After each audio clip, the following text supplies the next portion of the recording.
और बात करते एक बड़ी खबर की जो लखनऊ से है। बीएसपी में घमासान जारी है। विधानसभा अध्यक्ष से मिलेगा आज बीएसपी का प्रतिनिधिमंडल। लालजी वर्मा, उमाशंकर सिंह मुलाकात करेंगे, सदस्यता रद्द करने की अपील करेंगे। 7 विधायकों को पार्टी से सस्पेंड किया गया है। बागियों पर आज कार्रवाई हो सकती है। और इस बीच बड़ा अपडेट यही है कि आज बीएसपी का प्रतिनिधिमंडल विधानसभा अध्यक्ष से मुलाकात करने वाला है। इस प्रतिनिधिमंडल में लालजी वर्मा और उमाशंकर सिंह शामिल हैं, जो कि विधानसभा अध्यक्ष से मुलाकात करेंगे। बागी विधायकों जिनको की पार्टी ने निलंबित कर दिया है, उन 7 विधायकों की सदस्यता रद्द करने की मांग पार्टी की तरफ से की जाएगी। इन 7 विधायकों ने सपा द्वारा निर्दलीय के रूप में खड़े किए गए एक उद्योगपति को उनके धन व सपा के टिकट के लालच में आकर जिस अपनी मूल पार्टी बीएसपी से चुनकर गए थे, उसके साथ विश्वासघात किया और अब उन्हें पार्टी विरोधी ऐसे जो जिन्होंने विश्वासघात किया, अब उन्हें पार्टी विरोधी गतिविधियों में लिप्त होने के कारण आज तत्काल प्रभाव से पार्टी से निलंबित कर दिया गया है।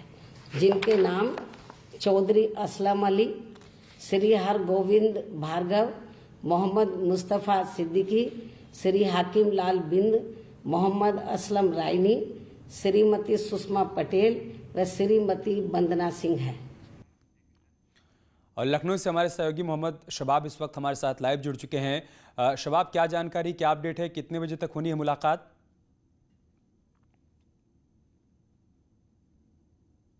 और देखिए, आज मुलाकात की संभावनाएं बहुत ज़्यादा हैं। हालांकि अभी दोनों ही नेता अपने अपने क्षेत्र में विधानसभा उपचुनाव के लिए प्रचार प्रसार कर रहे हैं। हमारी जो बात हुई है उसके मुताबिक उन्होंने कहा कि आज मुमकिन है कि वो लोग लखनऊ आएंगे और उसके बाद विधानसभा अध्यक्ष से वक्त लिया जाएगा और उसके बाद वो लोग मुलाकात करेंगे। देखिए, इन 7 बागी विधायकों पर कार्रवाई होनी है, ये तो तय बात है और बसपा ने इसका रुख साफ भी कर दिया है। और बसपा का ये इतिहास रहा है कि यहाँ बागियों के लिए, बगावत करने वालों के लिए कोई जगह नहीं रहती, फिर चाहे वो किसी भी कद का नेता हो। हमने नसीमुद्दीन सिद्दीकी से लेकर के बाबू सिंह कुशवाहा तक के नेताओं को देखा है। यानी कि यहाँ पर बगावत के बाद जो है वो सिर छुपाने की जगह नहीं मिलती। और इनके निलंबन के साथ ही बसपा की तरफ से कार्रवाई की जो मांग है वो भी तेज होने लगी थी कि इन लोगों पर कार्रवाई करके एक मैसेज कन्वे किया जाए। लिहाजा बसपा सुप्रीमो ने भी इस बात के संकेत दे दिए थे कि इन सभी विधायकों पर निलंबन की कार्रवाई के बाद जो है वो इनकी विधायकी रद्द करने की मांग की जा सकती है। इसी बाबत हमने जब बात की तो चूंकि विधानसभा उपचुनाव का भी रण चल रहा है और बहुत कम समय प्रचार प्रसार का बचा है, लिहाजा ये नेता जो हैं वो परसों के इंसिडेंट्स के बाद से कल से ही अपने अपने जो है वो क्षेत्रों में हैं और विधानसभा चुनावों की तैयारियों में, विधानसभा चुनावों की जो रैलियां हैं उनमें अपना काम कर रहे हैं। आज मुलाकात की संभावनाएं बहुत ज्यादा हैं अमित, और इसी बाबत विधानसभा अध्यक्ष से वो समय लेकर इन सभी विधायकों के निलंबन की कार्रवाई को, विधायकी की निलंबन की कार्रवाई को जो है वो सुनिश्चित कराएंगे। अमित, शबाब, कल बीएसपी सुप्रीमो ने एक और बड़ी बात कही। उन्होंने कहा कि समाजवादी पार्टी को हराने के लिए अगर किसी के साथ भी दोस्ती करनी पड़ी तो हम दोस्ती करेंगे। इसके बाद समाजवादी पार्टी की तरफ से क्या प्रतिक्रिया, या फिर आज क्या ये उम्मीद की जाए कि कुछ बड़े बयान सामने आ सकते हैं इस मसले पर? और देखिए, मायावती की प्रेस कॉन्फ्रेंस के बाद से ही लगातार समाजवादी पार्टी कार्यालय में भी सरगर्मियां बढ़ गई थीं। अखिलेश यादव खुद पार्टी कार्यालय पहुंचे थे और तमाम बड़े नेता वहां पर मौजूद थे और मायावती की इस टीका टिप्पणी पर आपसी मंथन चलता रहा। हालांकि प्रकाश बजाज भी वहां पर मौजूद थे, जो समाजवादी पार्टी के सपोर्ट से निर्दलीय प्रत्याशी इस राज्यसभा के चुनावों में थे। बहुत देर तक उन्होंने भी बातचीत की और जब वो बाहर निकले तो उन्होंने इस बात को कहा कि हम इलेक्शन कमीशन में शिकायत करेंगे और इस मामले को लेकर के हाईकोर्ट जाएंगे। लेकिन समाजवादी पार्टी अभी सही वक्त का इंतजार कर रही है। लेकिन इस सियासी खींचतान के बीच में एक बात तो बहुत क्लियर हो गई कि समाजवादी पार्टी जो चाहती थी अब वो जो है करा ले गई और वो बसपा सुप्रीमो के मुंह से उस बात को निकलवा ले गई। कहीं ना कहीं अब सपा इस बात को पुरजोर तरीके से चुनावों में एक बड़ा एजेंडे के तौर पर सामने रखेगी कि जिस तरह से मायावती ने बीजेपी के सपोर्ट करने की बात कही है, ये चुनावों में ये बयान उनका जो है वो बहुत जो है बसपा के लिए मुश्किलें पैदा कर सकता है, क्योंकि कहीं ना कहीं दूसरी राजनीतिक पार्टियों को खुलकर मौका मिला है और कल से सोशल मीडिया पर इस बाबत जो है वो एक बड़ी मुहिम जो है विपक्षी पार्टियों ने छेड़ रखी है। बहुत शुक्रिया आपका हमारे साथ जुड़ने के लिए शबाब और जानकारी हम तक पहुंचाने के लिए। आगे बढ़ते हैं खबर बरेली से, जहां पर मोहनपुर गांव में अपने ससुराल वालों को फंसाने के लिए एक युवक अतीक ने केरोसिन डालकर खुद को आग लगा ली और आरोप ससुराल वालों पर लगा दिया। लेकिन पुलिस जांच में एक सीसीटीवी फुटेज मिला जिससे पूरी साजिश का खुलासा हो गया, जिसमें दिखाई दे रहा है कि युवक खुद ही अपने ऊपर केरोसिन डाल रहा है। फिलहाल अतीक का अस्पताल में इलाज जारी है। पुलिस ने पूरे मामले की जांच पड़ताल शुरू कर दी है। मामला प्रकाश में आया है जिसमें एक व्यक्ति के द्वारा ये आरोप लगाया गया कि उसके ससुराल वालों के द्वारा उसके ऊपर केरोसिन का तेल छिड़का गया और उसके ऊपर आग लगाने की कोशिश की। पुलिस के द्वारा संपूर्ण प्रकरण की जांच की गई है और इसमें एक सीसीटीवी फुटेज प्राप्त हुआ है जिसमें व्यक्ति के द्वारा स्वयं ही अपने ऊपर केरोसिन का तेल छिड़का जा रहा है और उसके बाद अपनी पत्नी को लेने के लिए जब वो व्यक्ति उसके घर गया और उसकी पत्नी के द्वारा उसके साथ जाने से मना किया गया तो स्वयं ही अपने ऊपर आग लगने की बात उसमें आई है। और बरेली से हरीश इस वक्त हमारे साथ जुड़ चुके हैं फोन लाइन पर। हरीश, क्या जानकारी इस खबर के बारे में?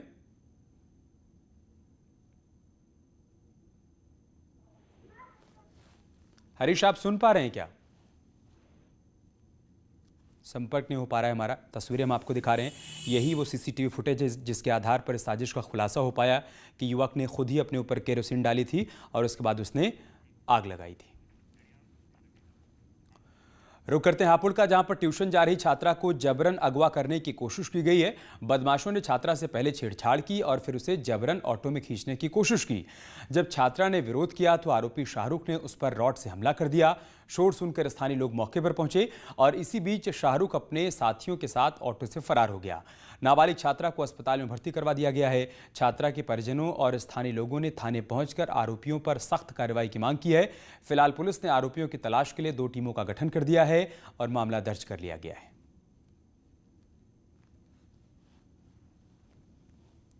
आज थाना पिलखवा क्षेत्र में एक छात्रा के साथ घटित घटना के संबंध में पीड़िता की मां की ओर से थाना पिलखवा पर एक तहरीर दी गई। तहरीर के आधार पर तत्काल थाना पिलखवा पर मुकदमा अपराध संख्या 489/20 धारा 307, 354 IPC पंजीकृत किया गया। आरोपी की गिरफ्तारी हेतु 4 टीमें बनाकर लगातार दबिश दी जा रही है। बहुत जल्द आरोपी को गिरफ्तार कर माननीय न्यायालय के समक्ष पेश किया जाएगा।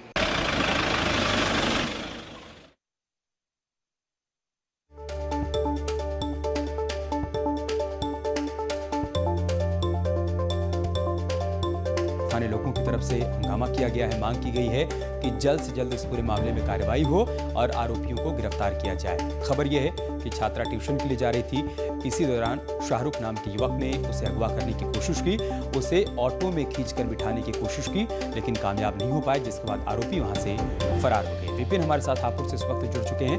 विपिन, क्या अपडेट, क्या जानकारी? आरोपियों के बारे में कोई जानकारी अब तक मिल पाई? सीएम योगी लगातार महिला अपराधों को लेकर पुलिस को सख्त निर्देश दे रहे हैं। एंटी रोमियो स्क्वाड का गठन किया गया, लेकिन उसके बाद भी बीच सड़क पर छात्रा से छेड़छाड़ होती है, मनचले छेड़छाड़ करते हैं। कल शाम की ये घटना बता चलिए, ऑटो में खींचने का प्रयास करते हैं। बल्लमगढ़ जैसी घटना को दोहराने का प्रयास किया गया यहाँ पर। और जो आरोपी शाहरुख है, जब उस छात्रा ने उसके साथ जाने से मना कर दिया तो उसको ऑटो में खींचने का प्रयास किया गया और उस पर हमला किया गया। हालांकि जब लोगों को आता देखकर वो फरार हो गया। फिलहाल पुलिस ने केस दर्ज कर लिया, लेकिन अभी आरोपी शाहरुख जो है वो पुलिस की गिरफ्त से दूर है। पुलिस की 4 टीमें बनाई गई हैं और पुलिस का दावा है कि जल्द ही आरोपी को गिरफ्तार किया जाएगा। शुक्रिया विपिन, आपका हमारे साथ जुड़ने के लिए और जानकारी हम तक पहुंचाने के लिए।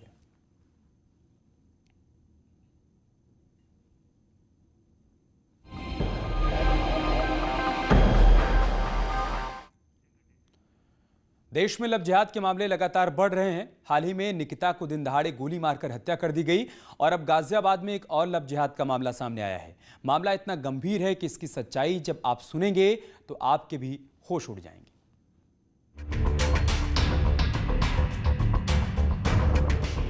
लव जिहाद, ये शब्द लगातार चर्चा में। यूपी में तो आए दिन लव जिहाद के मामले सामने भी आते रहे। ताजा मामला गाजियाबाद से सामने आया है जो थोड़ा पेचीदा भी है। पुलिस सेक्स रैकेट का एंगल देख रही है तो लव जिहाद का एंगल भी सामने आ रहा है। आरोप है कि कुछ युवतियों की जिंदगी तबाह कर दी और उन्हें वैश्यावृत्ति के धंधे में जबरन धकेला गया। पुलिस हिरासत में खड़ी यही वो 3 शातिर हैं जिनके ऊपर ये गंभीर आरोप लगे हैं। इनमें से एक शख्स का नाम लकी उर्फ यामीन है और लव जिहाद का एंगल इसी मुख्य आरोपी की वजह से सामने आया है। दरअसल बरेली की रहने वाली एक युवती नौकरी की तलाश में पड़ोसी युवक के कहने पर नोएडा आई। नौकरी के दौरान उसने अपनी बहन की भी नौकरी लगवा दी। इस दौरान एक महिला के जरिए आरोपी यामीन से उसकी मुलाकात हुई। यामीन ने बताया कि वो आम आदमी पार्टी का सदस्य है, वो उसकी सरकारी नौकरी लगवा देगा, लेकिन नौकरी का झांसा देकर उसका कई महीनों तक यौन शोषण किया। बरेली की रहने वाली, नोएडा सेक्टर 6 में जॉब करने के लिए आई थी। मेरा पड़ोसी था, तो उसने मुझे बोला था जॉब दिला देंगे। तो मैं नोएडा आई थी, तो उसने मुझे धागा कंपनी में जॉब दिलाई थी। तो मेरे मामा की लड़की, हम 2 लोग जॉब करते थे। मैं भाई के लिए जॉब सर्च कर रही थी, तो एक लेडीज ने मॉल के सामने हम लोग बातें कर रहे थे। तो एक लेडीज ने बोला कि आप लोग परेशान दिख रहे हो जॉब के लिए, तो मैं आपको एक नंबर दे देती हूँ, आप वहाँ बात कर लो। तो उसने नंबर दिया था, मैंने तो उस समय तो बात करी नहीं थी, दूसरे दिन उससे बात करी। मैंने कहा ऐसे ऐसे एक लेडीज नंबर दिया है और आप जो बता रहे थे बिल्डर के लिए, आपके लिए। तो उन्होंने बोला ठीक है, आप नोएडा सेक्टर 50 में आ जाओ मेट्रो स्टेशन। मैं नोएडा सेक्टर 50 मेट्रो स्टेशन गई, तो उन्होंने वहाँ से मुझे गाड़ी से पिक किया और नोएडा सेक्टर 50 में ही A14 होटल में लेके गया था वो। 3 महीने तक लगातार बलात्कार करने के बाद यामीन उसे दिल्ली ले आया। उसके बाद उसे वहाँ पर जबरदस्ती वेश्यावृत्ति के धंधे में धकेल दिया गया।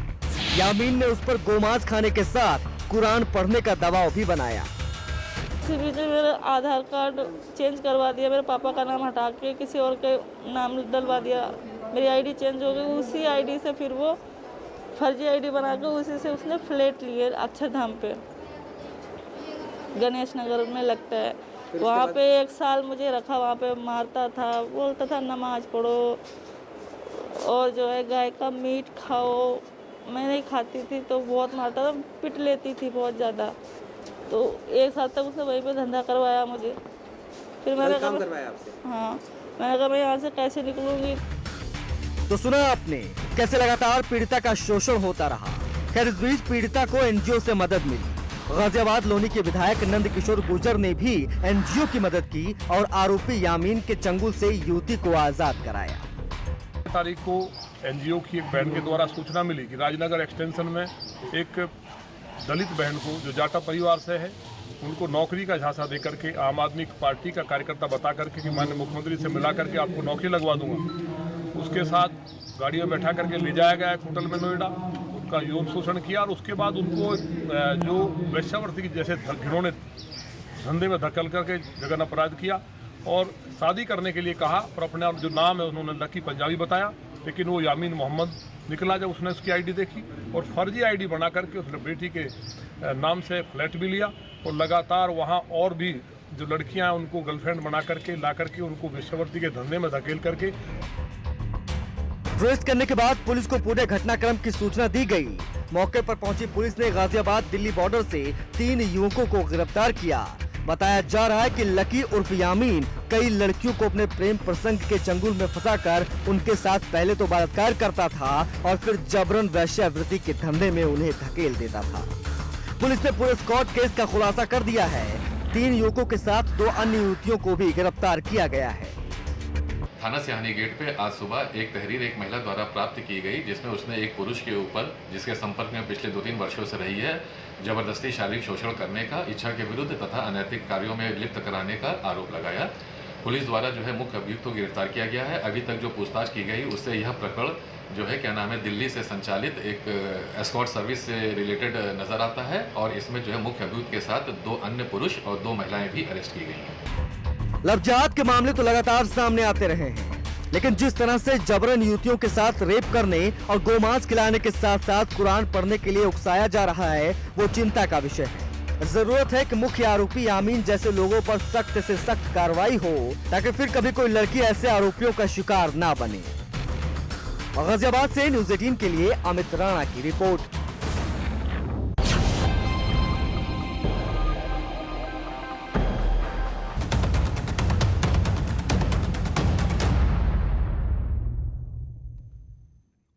और एक बड़ी खबर गाजियाबाद से, जहां पर व्यापारी लापता हो गया है। परिजनों ने अपहरण की आशंका जाहिर की है। किराना व्यापारी लापता हो गया है। थाना सिहानी गेट के राजनगर एक्सटेंशन की बात है, जहां पर किराना कारोबारी के लापता होने की जानकारी सामने आई है। पराग घोष कार सहित लापता हो गए हैं। परिजनों ने अपहरण की आशंका जाहिर की है। सिहानी गेट थाना क्षेत्र के राजनगर एक्सटेंशन इलाके का मामला है।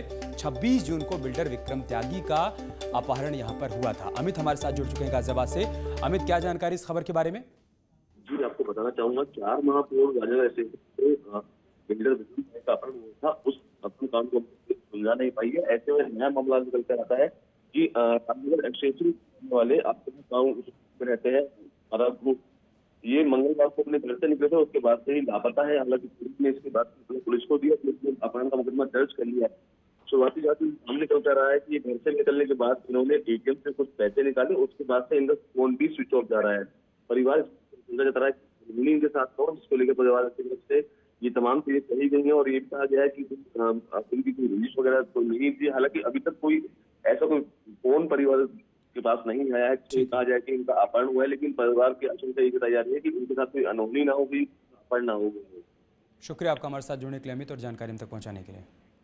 और इसके साथ इस बुलेटिन में इतना ही। खबरें जारी हैं, आप बने रहे हमारे साथ। नमस्कार।